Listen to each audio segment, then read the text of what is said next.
Hey,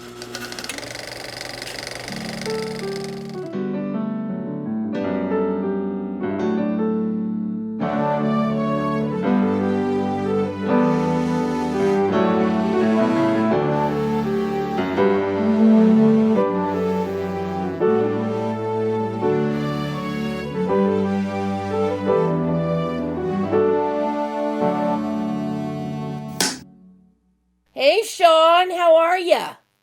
Good. How are you doing? I'm fine. What's it been, a whole 3 months, 4 months since we chatted?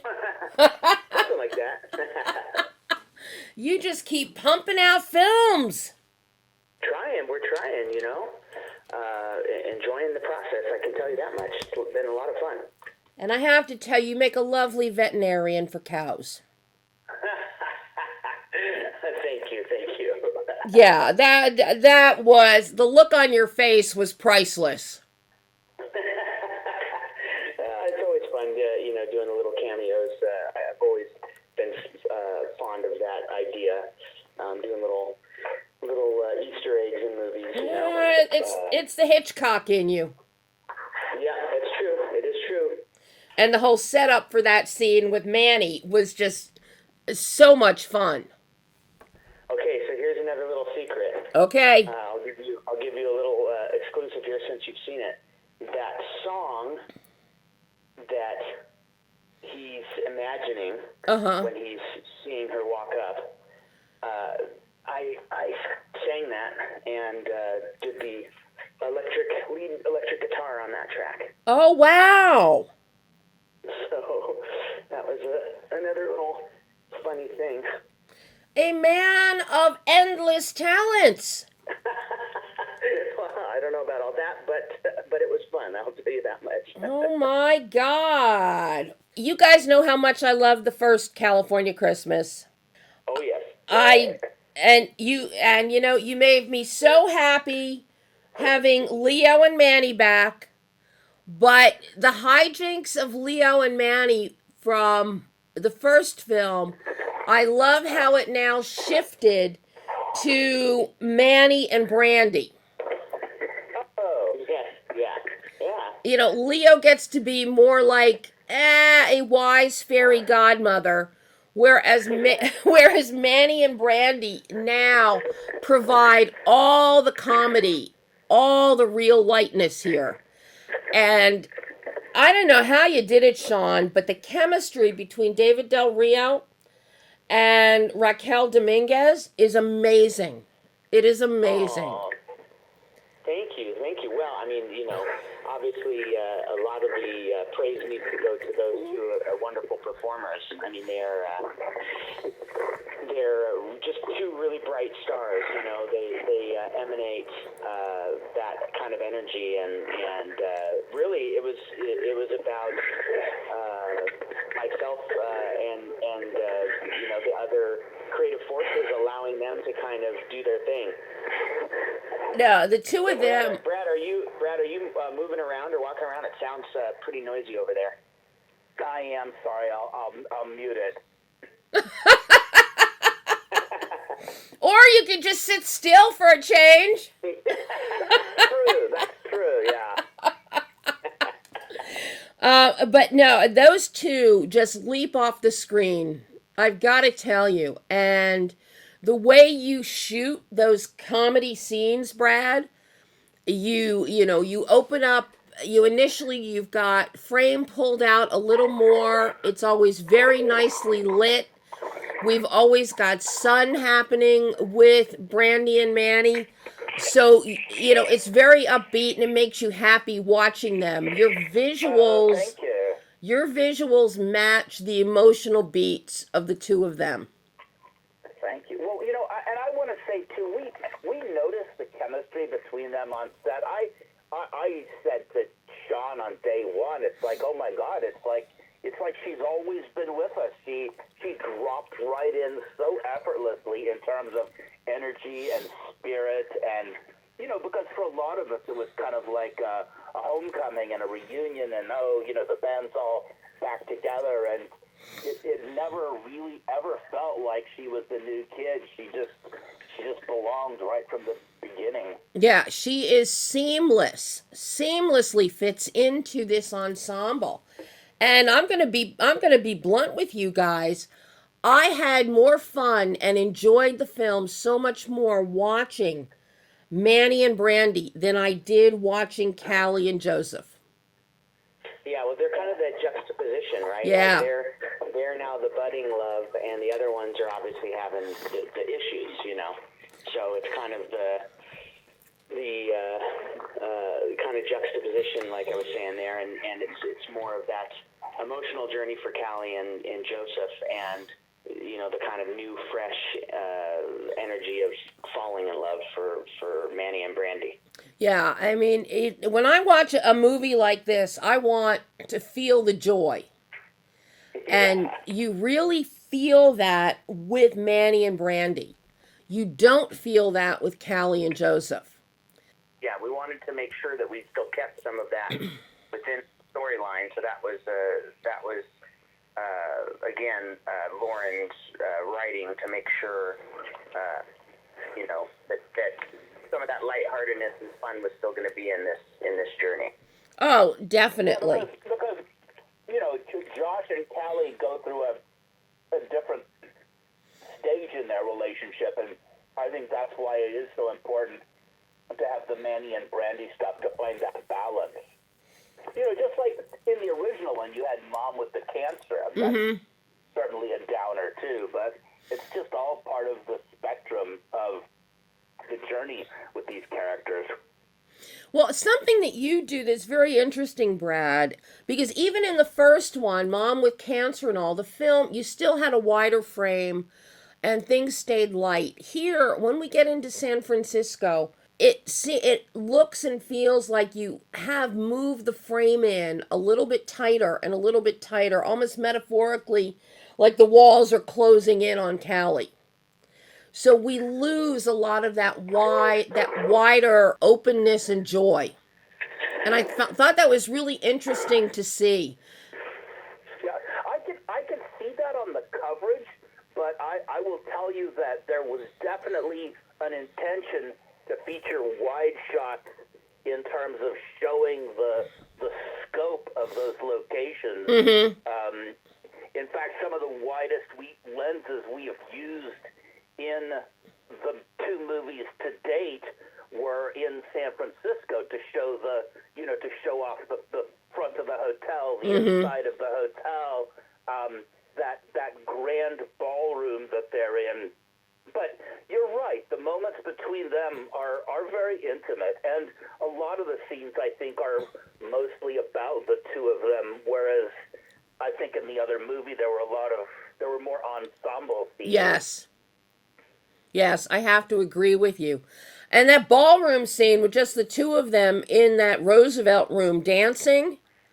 Wow. I mean, I got the feeling in that scene that it's like the two of them were totally lost amongst all the opulence.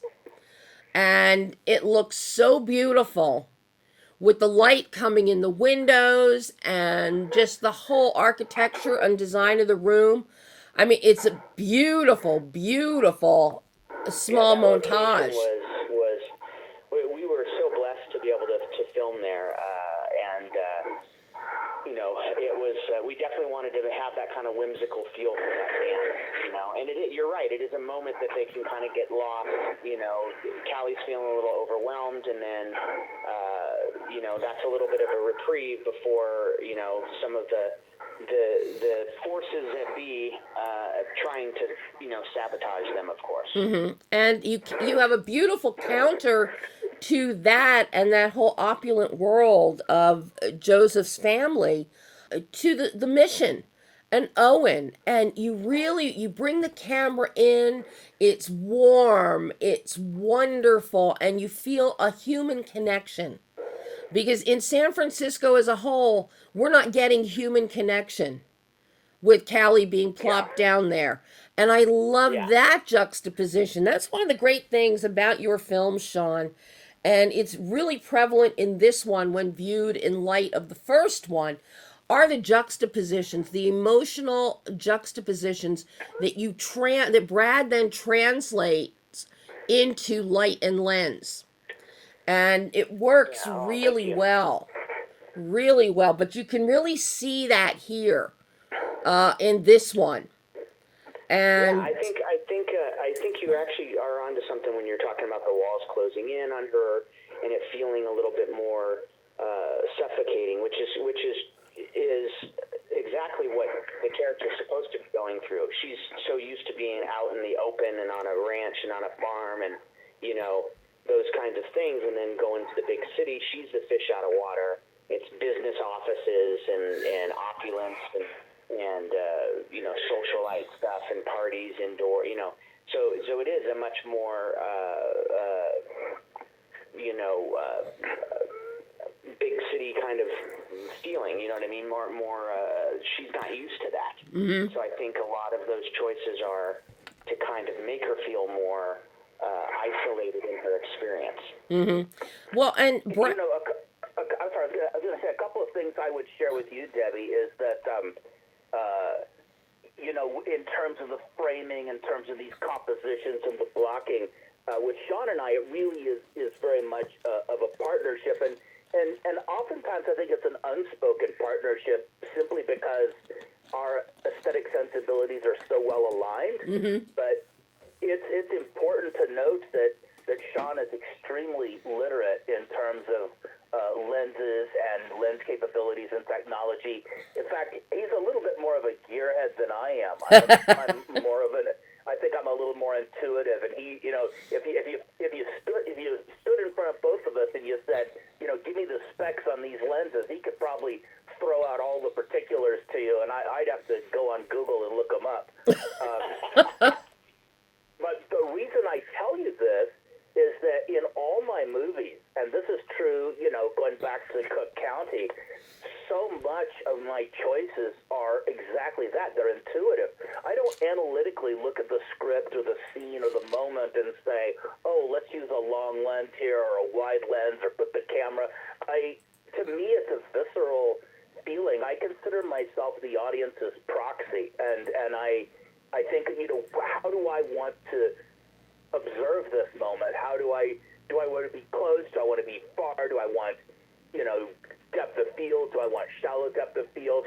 And I don't think of it in terms of a checklist. Again, it's just an emotional thing, and I literally can kind of stand in a place and feel it's right. And one of the things that's super, super nice when you're with the right team, and I feel that Shaun and ESX are the right team, is when you get in sync, there's seldom contention. It's like typically wherever the lenses go and the cameras go, it's the right choice, and we keep moving. And like I said, it's not Shaun being acquiescent. He's certainly, if I drop dead, he could keep going and make a great film. But I feel really blessed that we're so much on the same page, and same with Lauren and the other producers, because there's just so much consensus, and very seldom, at least in terms of the cinematography, is there really much situation where we're going back and forth about anything. All of you, and having this same team back, Shaun, not just Lauren and Josh and Brad, but you've got Michael Cooper's doing your production design. You've got Brett Hedlund back editing. Your returning composer. So, it's Jamie Christopher. Yeah, it's very, very cohesive. And I got to tell you, what I found really a big step that changes up this film is the number of montages that you have, but then the montages set with needle drops mixed with Jamie's score that ties it together. You have such an eclectic... Jamie's incredible at that. The musical mix here is so eclectic and spans generations in the tone and feel of the songs, of the needle drops. And for Jamie to be able to tie all that together through scoring, musically, I think it's fabulous. Yeah, Jamie is a master with that. Yeah, just like you said, there were some song choices that were like, well, how can this tie in? How can we transition from this?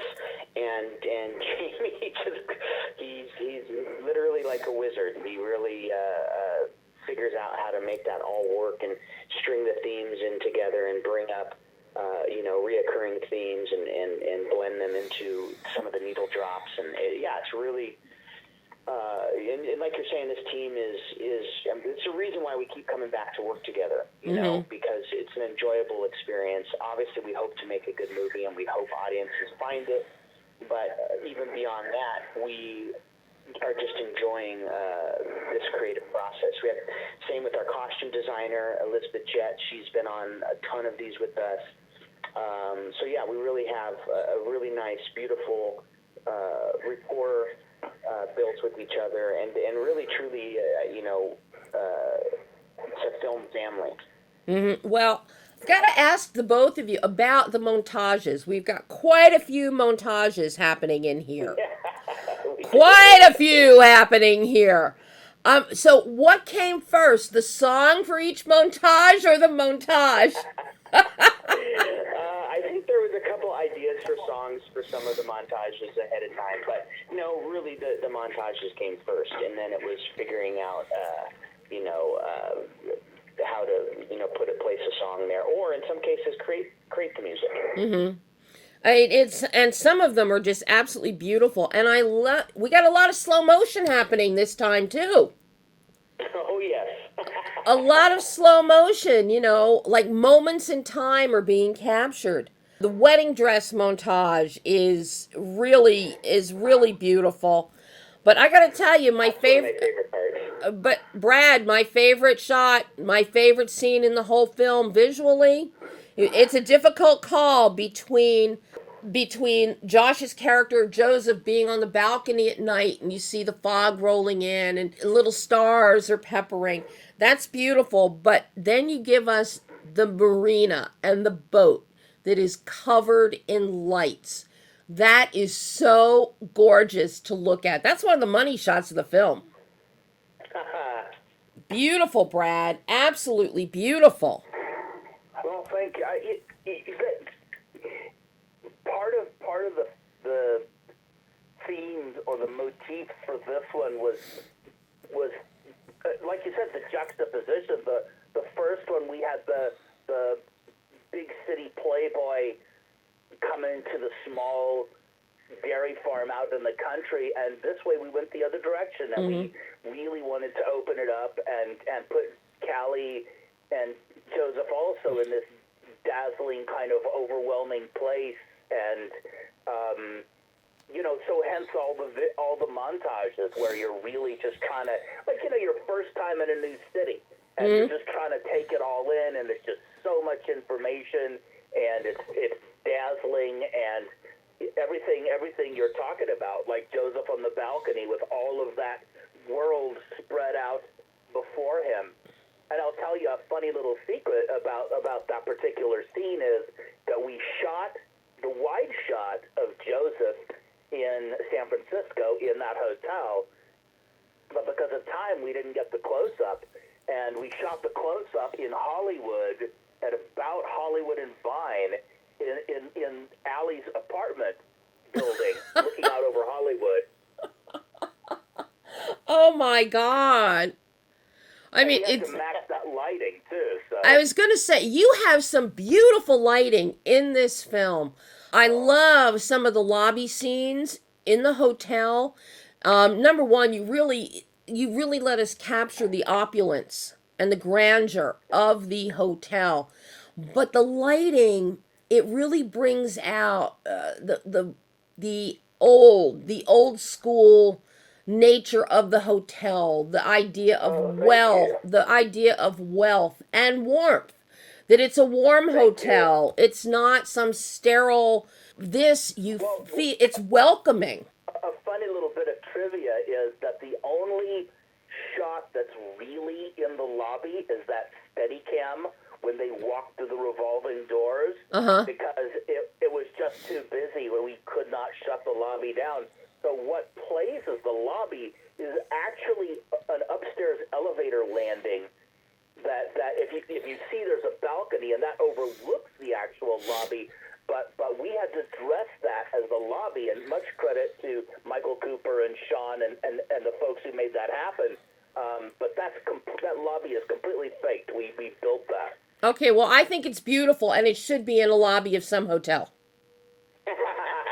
You know, it's you guys did. I mean, I wanted to go to that hotel and stand in that lobby with that warmth and feel the history and the wealth and the warmth that exudes.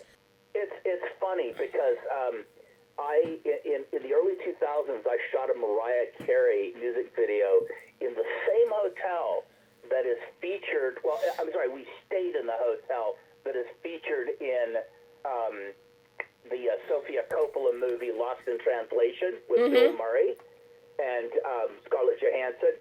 And I remember, you know, when we stayed in that hotel, it was so spectacular, and we saw a lot of the places that are in the movie. But the penthouse, there's a bar, which they showed a little tiny bit of, but in that actual penthouse, there's 180 degrees of windows. It's the most amazing view. Wow. And I remember seeing that movie and going, my God, they didn't show that. And that's like this most amazing free production value. And perhaps they shot it and it didn't get included.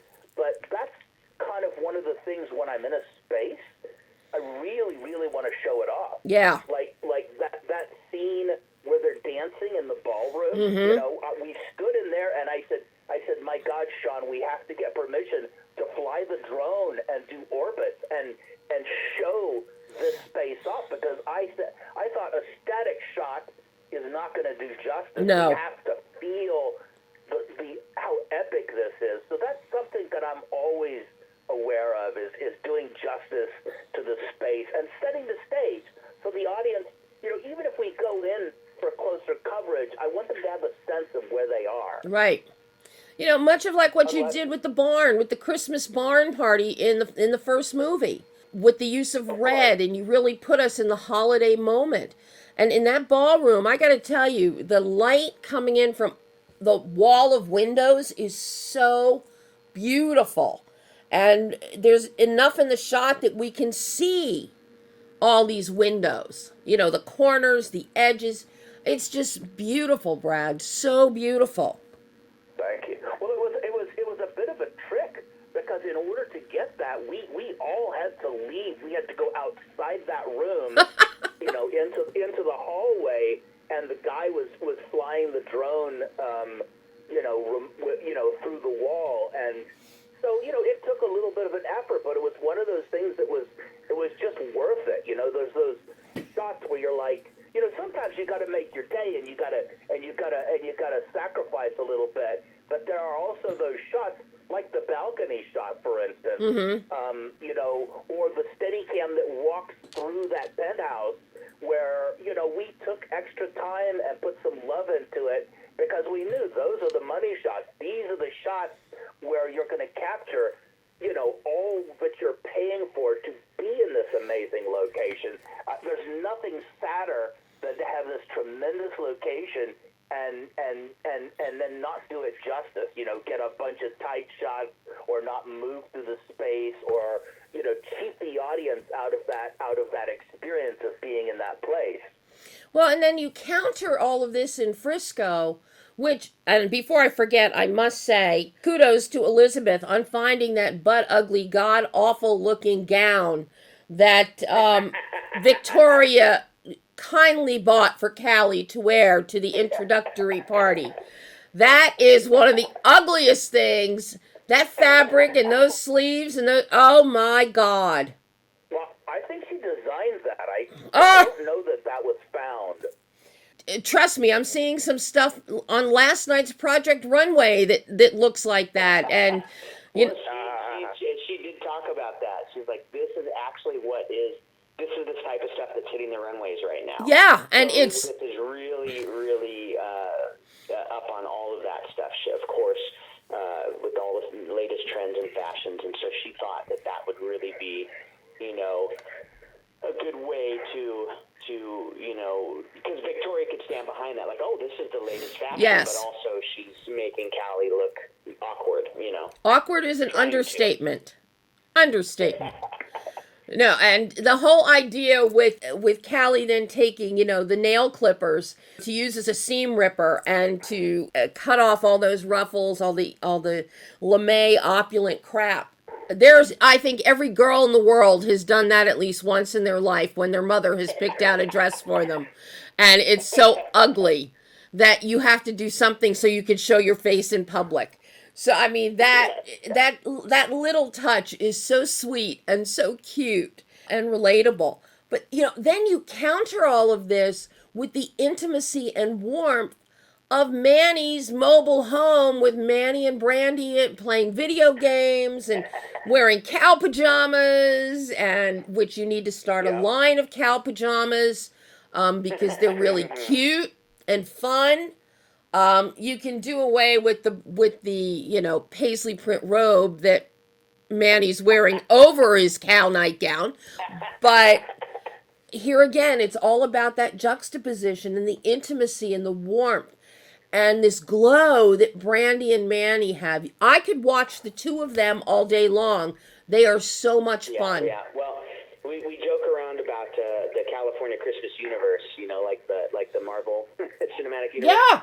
So we always joke around about the spin-offs we can do, spin-off films and stuff. So who knows, if we continue to be successful with it, maybe there will be some spin-offs here and there. Yeah. With these characters.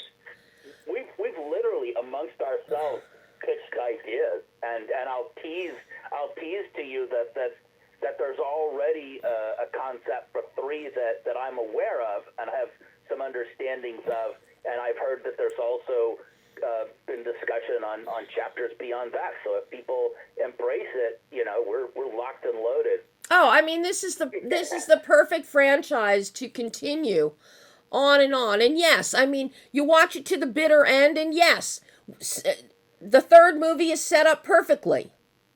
Yeah. Well, it's going to surprise you. It's going to do some things that you're not expecting. Yeah, now you guys shot this during lockdown, as soon as you could shoot. What kind of challenges did that present for you as filmmakers? I mean, granted, in the dairy and the farm aspect, you're outdoors. It's not as difficult to social distance. You got free-flowing air. Gavin Newsom wasn't there telling you 10 more feet away. But then you have the Matt Thomas was there telling us 2 more feet away. we did have a safety, like a COVID safety officer, Matt, who watches over that stuff. Look, we've done several projects now during this unfortunate pandemic. Yeah. And so I think when we did this one, we were a little bit more well versed. The first one we did was in June of 2020. Like that was, the rules hadn't been written yet. So we were kind of, figuring that stuff out. But, the challenges are there. We can't have that many people in a room. Of course, all the crew and everybody is masked up. And if you're close to an actor, it's mask and a shield. You've got to do a face shield. Because the actors can't have any protection on themselves, and all of that. So, you've got to adhere to those rules, and so it certainly is challenging in the fact that, you can't have too many people in a room, like I said, closed room, always trying to keep windows and doors open to make sure airflow is happening. And then, it kind of does affect some of your choices, like, even the party at one point, it wasn't on a like a roof terrace. It was in like a gala room or whatever. And you thought, that many extras, all that stuff. Like, yeah. What about putting it on a roof terrace? Because then that obviously helps us with those safety restrictions, because all those extras and stuff don't have masks on and things. So those kinds of things, it does kind of tweak and affect it. But we're a well-oiled machine enough to be able to kind of pivot and go with the flow with some of those decisions. And you've got Lauren Swickard, who's a writer and producer on this. She's such a joy to work with and flexible. She goes, let's put that on a terrace. I'll even change it in the script right now. So she's always, just just very, very collaborative that way and understanding, and like we all are with this, the fact that we get to make movies, especially at this time, Yeah. at that time, it's such a blessing, and we feel so lucky to be doing this that, I think we kind of rise to any of those challenges that come up and figure out solutions to them, Yeah, when I saw the rooftop party scene, the first thing I thought of is smart move. Lockdown, you can't because there were a lot of people, and I'm like, okay, they could not have been in a room. So, I figured that was a tweak for the lockdown situation. And you've got a great shot in there, Brad, of looking downward from the top of the hotel, and we see the street below. And okay, there might be 10 cars parked on the street and only one driving in either direction. Did you guys have to close off a street, or was that really how it looked when you were shooting? I'm trying to picture that shot. Was that one of the drone shots, Shaun? There was more than one, but yeah, no. To answer, we didn't block off those streets. No. We that just really was what it was. It's I think it's busier now, to be honest with you. But yeah, when we were doing that is just what it was. Yeah, I saw that. I think the part of San Francisco we were in, which is sort of a posh end and maybe a little bit more residential, it was outside of the downtown area. Uh-huh. I just, even walking around it, and I'll tell you too, it was so frustrating because at night, like, what was it, like 8 or 9 o'clock, all the restaurants closed down. I'm thinking, hello, this is San Francisco. But yeah, we were kind of in a little, I don't know, it felt like a bit of a backwater part of the city. It definitely was. It was certainly busier in certain parts of SF. But yeah, just even walking around there, I grew up in Northern California, and I've spent lots of time in San Francisco. But you still forget how steep those streets are. Oh my gosh! I'm like, yeah, you know what? I'm just gonna walk down to the market and grab a sandwich or something, and then oh my gosh, on the way back up, I'm like, it's like it's like mountain climbing. Speaking of San Francisco. And just the city. I was thinking of another example. You're talking about showing off the locations. Yeah. When we shot Lombard Street, because of the way. I mean, we all know it because we've walked it, we've driven it, and we have that experience of it. But when you're standing there, you're kind of like, how do you feature this in a way that a single shot could describe exactly what it looks like in the experience? And standing at street level, we really didn't have that shot, and so that was another example where we're like, hey, let's do a drone, and not only can we do a drone, but we can ascend or descend and show that vertical parallax and really get a sense almost in 3D of this space. So that was another type of thing where we're like, how do we best feature this element? Mm-hmm. It's tricky there too. Drone flying there is really tricky because there's all these crazy, whatever power and phone lines there. So and lots of tourists and looky-loos as well. Oh yeah. Kind of time around. And there was other drones flying there. That was funny. We're like, oh, there's other people with drones. Oh my God. And the thing of them crossing the street, that was kind of added, and where she jumps on his back, that was just that. Again, that was a moment where we're like what you said. They have a lot of kind of serious moments, and here's some place where we could have a little bit of fun and levity with them. Yeah, because you don't want them to lose that fun, which is what attracted them in the first place. Yeah. Whereas the other two, I mean, Manny and Brandy they are fun from the word go. And I think one of my favorite sequences, actually, I think it is, even above the wedding dress montage, I think it's the slow motion of Manny washing the car. Just, guys. I'll tell you, that's the single funniest scene that I've ever been a part of. It's like,